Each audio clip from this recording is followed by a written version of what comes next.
একজন ৩১ বছর বয়সী মহিলা ডাক্তার, সেই ডাক্তার যে প্রতিদিন হাজার হাজার মানুষের সেবা করছিল, সেই ডাক্তার যাকে আমরা ভগবানেরই আর একটা রূপ বলে মনে করি, সেই রকম একজনের সাথে এই রকম একটা মর্মান্তিক দুর্ঘটনা।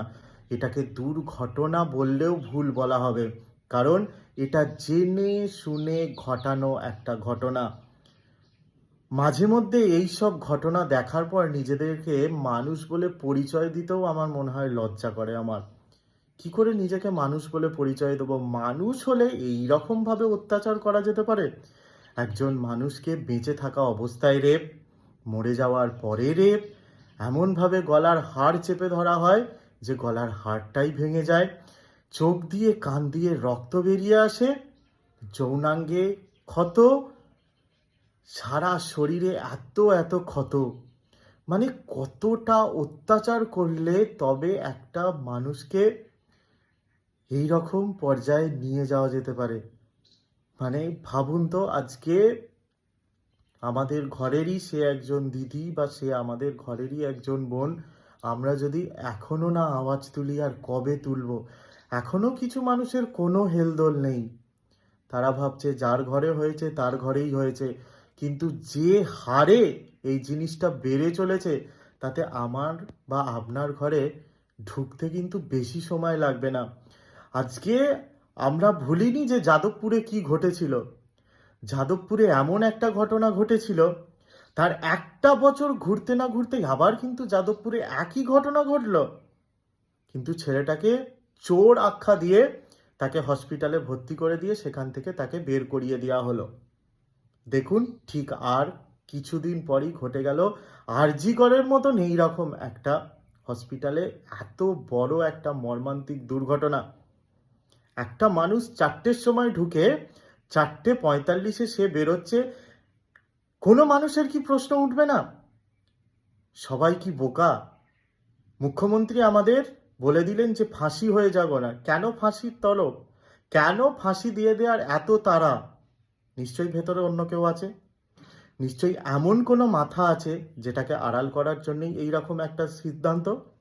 কি বলেন আপনারা? আপনারা কি মনে করেন এই একজনের পক্ষে এত বড় ঘটনা ঘটানো সম্ভব, তাও 45 মিনিটের মধ্যে? 4টের মধ্যে ঢুকে 4:45-এর মধ্যে সে বেরিয়ে চলে এলো, সে এত বড় একটা দুর্ঘটনা ঘটিয়ে ফেললো। আর একজন এমনভাবেই দুর্ঘটনাটা ঘটালো যে মহিলাটা চেল্লালেও বা চেঁচালেও তার আওয়াজ বাইরে পর্যন্ত বেরোলো না, কেউ শুনতে পেল না, কি কোনো আওয়াজ এলো না। মানে এটাও কি সম্ভব? তারপরে একজন সিভিক ভলেন্টিয়ার, তার এত ঔদ্ধত্য হয় কি করে যে সে 4টে 4:30 সময় রাত্রির বেলা একজন ডাক্তারের রুমে ঢুকে যেতে পারে? সেমিনার হল হোক না, যাই হোক সেটা, একজন সিভিক ভলেন্টিয়ার, তার তো বাইরের গেটে পাহারা দেওয়ার কথা, তার তো ভেতরে ঢোকার কথা নয়। কি করে হয় এটা? তারপর তার যা চেহারা দেখলাম, তার চেহারাতে সে 45 মিনিটের মধ্যে এত কিছু ঘটিয়ে ফেলবে একা, সেটা কিন্তু মোটেও বিশ্বাসযোগ্য নয়। তাই এর পেছনে নিশ্চয়ই তো কোনো কাণ্ড আছে, নিশ্চয়ই বড় কোনো মাথা আছে। সেটা আমি বুঝতে পারলে আমার মনে হয় আরও মানুষেও সেগুলো বুঝতে পারছে। সে এমন একজন সিভিক ভলেন্টিয়ার যে অবাধে আরজিকরে প্রবেশ করে রোগীকে নিয়ে যাওয়া নিয়ে আসা করত, 4th ব্যাটালিয়ন টিমের সাথে যথারীতি সুন্দর সম্পর্ক করে থাকতো এবং মহিলা পুলিশদের সাথেও বাজে ব্যবহার করত। তার 5টা বিয়ে, একটা নয় দুটো নয়, 5টা বিয়ে, তার মধ্যে একটা বউ মারাও গেছে। মানে তার একদম ফোন ঘাটলে অশ্লীল ভিডিওতে ভরা। তিনি একজন খুবই বিখ্যাত ধরনের মানুষ বলতে পারেন, বা সিভিক ভলেন্টিয়ার। আমরা চারিদিকে সিভিক ভলেন্টিয়ারদের এত কার্যকলাপ দেখে ফেলছি, সিভিক ভলেন্টিয়ারদের সংখ্যাটা এতটাই কেন বেশি বোঝা যায় না। তবে সব সিভিক ভলেন্টিয়ার খারাপ আমি বলবো না, কারণ আমার দেখা অনেক সিভিক ভলেন্টিয়ার রয়েছে যারা সত্যিই ভালো, কিন্তু কিছু সিভিক ভলেন্টিয়ারের আবভাব ঠিক কি বলবো, মানে বিশাল একটা বড় পজিশনের অফিসারদের মতন একটা আবভাব থাকে তাদের, চূড়ান্তভাবে বাজে অসভ্য ব্যবহার থাকে। আপনারা যদি চ্যানেল খোলেন, আপনারা যদি খবরের কাগজ পড়েন, দেখতে পাবেন কিছু না কিছু ঘটনার সাথে সিভিক ভলেন্টিয়ারের যোগাযোগ প্রায় দিনই আমাদের চোখে পড়ে। এই কিছুদিন আগে লাভপুর বলে একটা জায়গায় দেখলাম গৃহবধূকে ঘুমের ওষুধ, মানে অচৈতন্য হওয়ার কোনো অবস্থাতে, অচৈতন্য অবস্থাতে রেপ করে ঘুমের ওষুধ খাইয়ে দিয়ে, সেখানেও দুজন সিভিক ভলেন্টিয়ারের কাজ। আবার আমরা যদি দেখি যে বাগদার দিকে, সেখানে নাকি বিজেপিকে ভোট দেওয়ার জন্যে বাড়ির মহিলাদের ঘরে ঢুকে ঢুকে ধর্ষণ।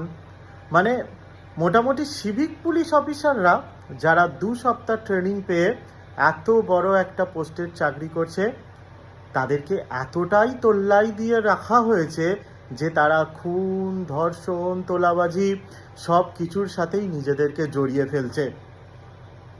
এবার মনে হয় মুখ্যমন্ত্রীর উচিত সিভিক ভলেন্টিয়ারদের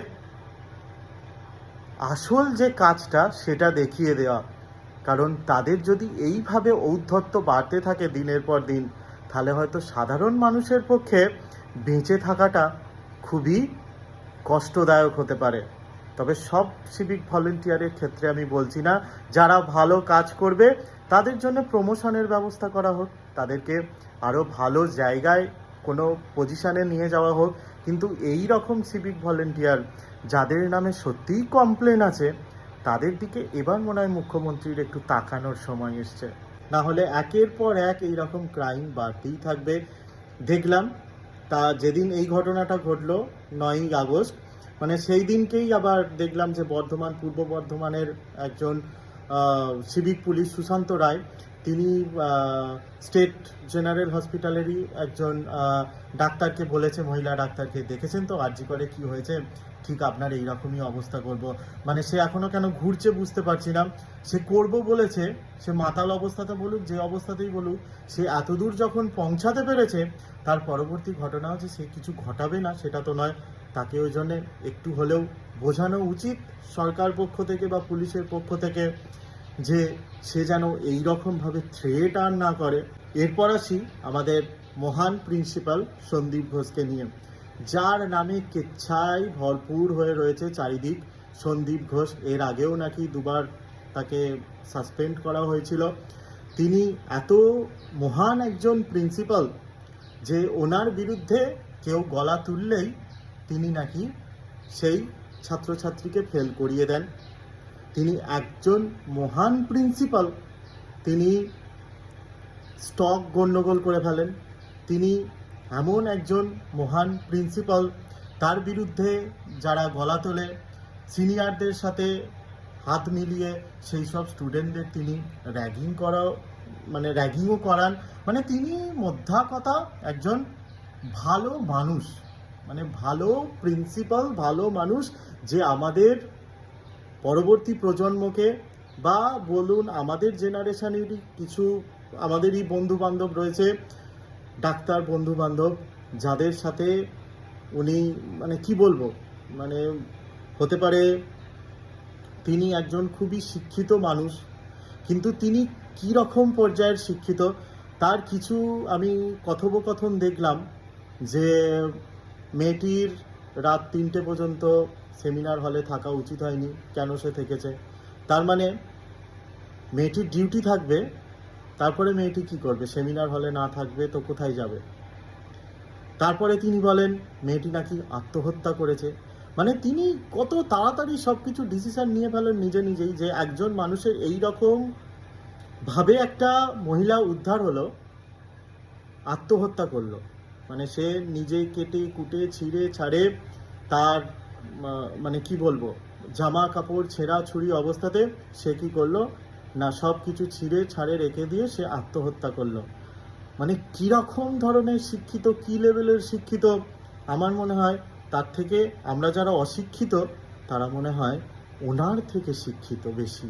তিনি এতটাই ভালো মানুষ, এতটাই তার দুঃখ, এতটাই তিনি কি বলবো অপমানে জর্জরিত হয়ে পড়েছেন যে তিনি আরজি কর ছেড়ে দিয়ে 8 ঘন্টা কাটতে না কাটতেই আবার একটা মেডিকেল কলেজে ঢুকে পড়লেন। মানে কিরম মহান মানুষ, কিরকম তার চ্যানেল, কত ভালোবাসার লোক তার। মানে 8 ঘন্টাও তাকে ডিউটিহীন অবস্থাতে থাকতে হলো না, আবার তিনি ডিউটিতে জয়েন করতে পারবেন।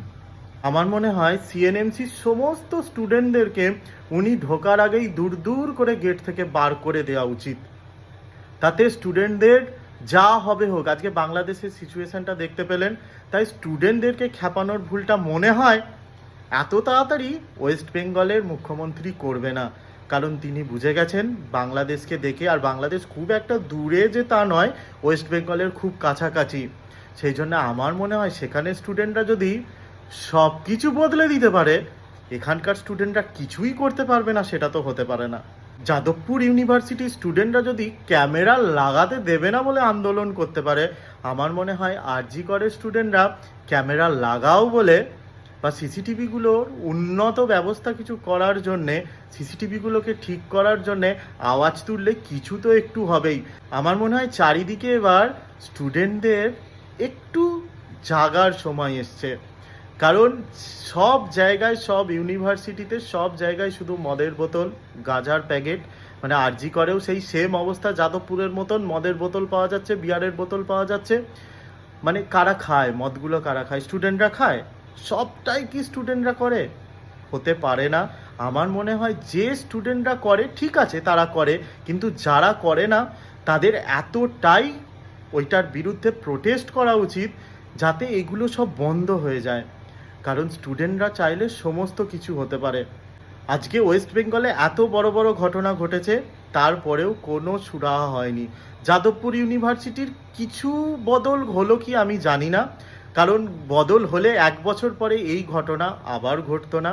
তাই আরজি করের এই যে এত বড় ঘটনাটা, আমার মনে হয় আপনাদের মানে আমাদের সকলের এবার প্রোটেস্ট করা উচিত এইটার বিরুদ্ধে, যাতে কিছু একটু হয়।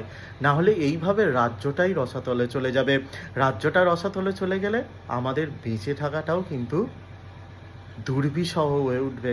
সেই জন্যে আওয়াজ তুলুন, আর চুপ থাকবেন না, এবার আওয়াজটা তুলুন। 14ই আগস্ট রাত্রির 11:55 যান, যেখান থেকে মিছিল বেরোচ্ছে সেখান থেকেই মিছিলে জয়েন করুন। দরকার হলে নিজের পাড়ায় একটা মিছিল গড়ুন। আমার পক্ষে সম্ভব হলে আমি তো মনে হয় আমার গ্রামের মহিলাদেরকে নিয়েও আমি রাস্তায় একটা মিছিল গড়ে রাত্রির 11:55 বেরোতে পারি। কিন্তু আমি মনে করি অর্ধেক মহিলাই বেরোবে না।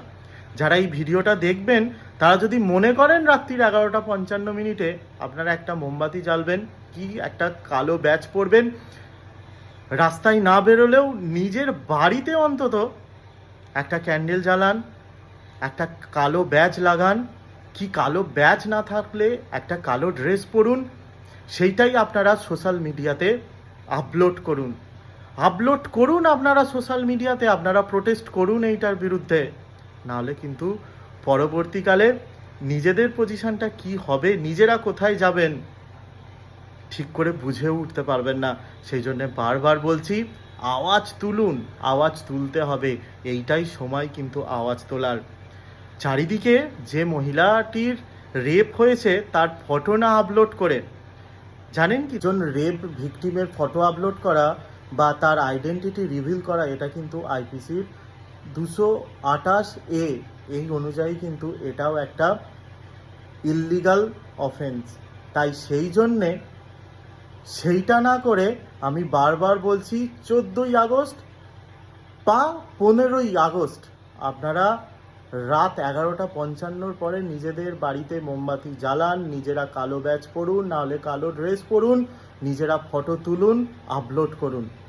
এটাই হবে সব থেকে বড় প্রোটেস্ট। জাগুন আপনারা।